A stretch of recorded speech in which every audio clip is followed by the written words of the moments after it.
Hey guys, welcome back to another episode of Mabimpressions, and today I want to talk about 13 Sentinels Rim. Aegis Rim.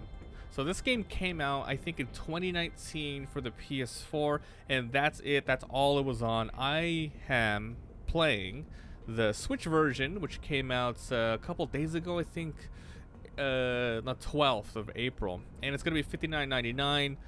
Thanks Konami and Sega for the review copy. So we got really far in the game, but there's a ton more. So let me go over a little bit of the story, how the gameplay goes, and if I recommend it or not. Basically just that. So the story is very complicated and convoluted. It's all over. It's one of those games where, well, first of all, it's an anime aesthetic.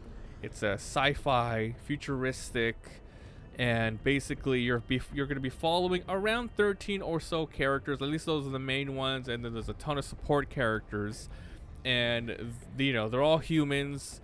And without spoiling much, but this is part of the information that you need. A lot of them are from a certain time year, and then some are from the future, some are from the past, and some are even from different dimensions. And they all have different personalities. They all, however, end up being a part of this group of humanity's last bastion, so to speak, their last vanguard, and they're controlling these Sentinels, which is why it's called 13 Sentinels. So basically, they all go together, and then they're going to be banning, growing friendships and defeating these robots. Now these are called Deimos, but you don't know yet if they are aliens. You don't know if they're just future robots, Skynet stuff attacking you. That's the story. Basically, you're just gonna be doing all that and doing all that. So the gameplay is pretty much 3 different portions. One of them is just story, and in this game they call it adventure. So you can go through mostly everyone's story from their point of view, from where it just all begins. So you go to their prologue. Maybe you find them, back in the olden days, and how they ended up in this new time era, how future people teleported back here, and how the modern people, just fell in there. But it all goes from there. So that's the adventure mode, and then it goes to, like, basically it's nice. Like, it's a visual novel in that sense. In the adventure mode, you're just listening and going through the story. There's nice voice acting. You can do English or Japanese, and basically you're just walking around, talking, going through the events. There is a little bit of freedom when you walk around a map, but there really isn't anything here in terms of like big choices or anything. You're just learning and learning. So the appeal here for the story adventure mode is you're just learning how everything is intertwined together, big mysteries, twists and turns, etc. So that's it. And you can choose at your own pace which character you want to see the story progression. Some are locked between other events, but then we'll talk about that later. So the next thing is going to be the destruction mode, where basically this is where the strategy gameplay lies. This is a turn-based tower defense game for the most part. You control around 6 or so characters, and then you have 7 in the background as a supports, and they have different types of Sentinels. You have melee ones on the ground who are good for ground and pound, really tanky units. You have long range, which maybe deploys things and gives you support via shields and anti-missile flares. And then you have, did I say flight support? Yeah, flight support.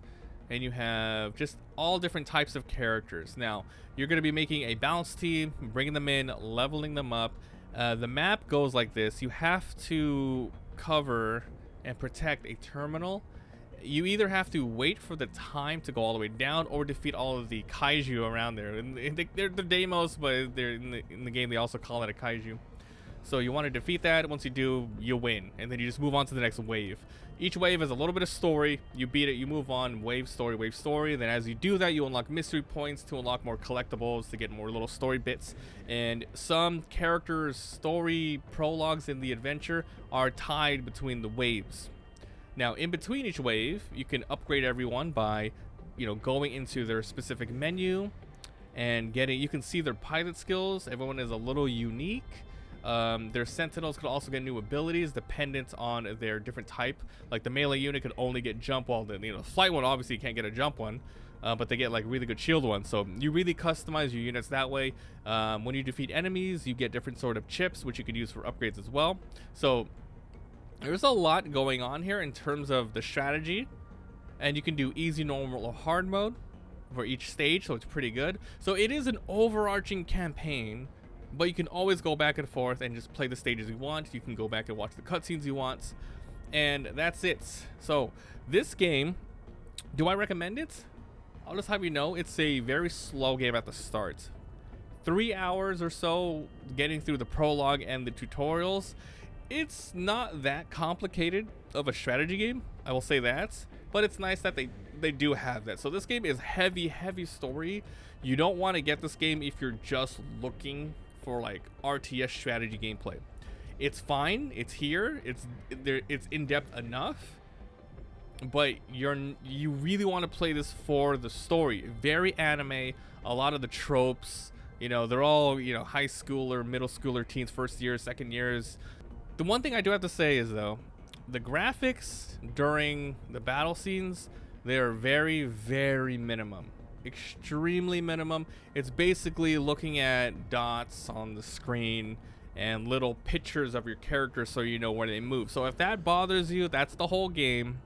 But you do see a ton of the characters' animations and personalities in other areas. But yes, the strategy is just the blips and dots on the screen, but there's a lot of motion that goes on. You can see clearly missiles and enemies coming in, and sometimes when you look at skills or when you zoom in on enemies, you can see a little bit more, but basically it's very minimal in that. So this is, like I said, visual novel, bare minimum graphics for the RTS, but the RTS can get very crazy. But once again, you can always go easy, normal, or hard. So 13 Sentinels Aegis Rim.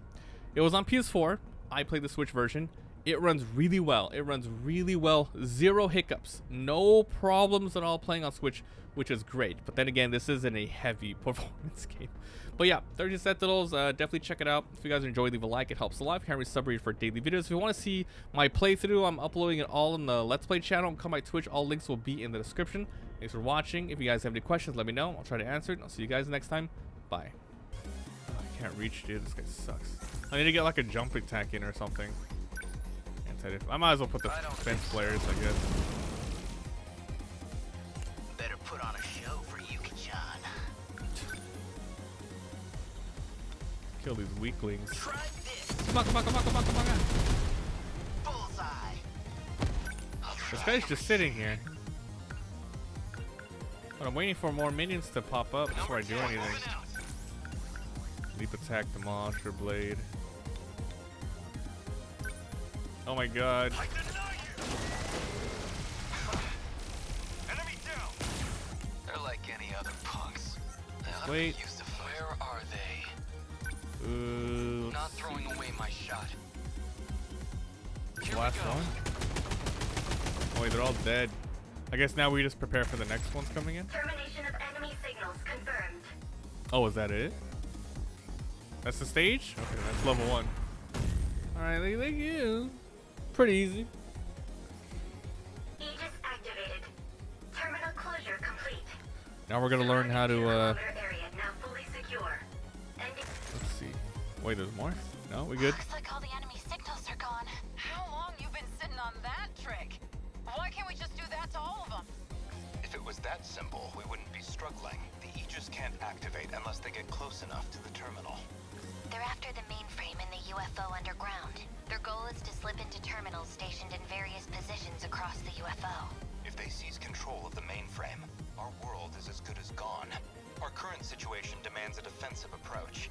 To keep the terminals safe, I still don't know how to we use the have to rely defensive on the units. Aegis. So what?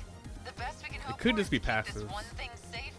Makes it sound like we're getting the shit kicked out of us. It's true. All we can hope for is to protect it to the end. Big We made it.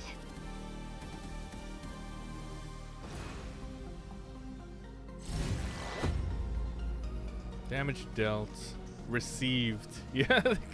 Amikuchi took so much. Oh, experience.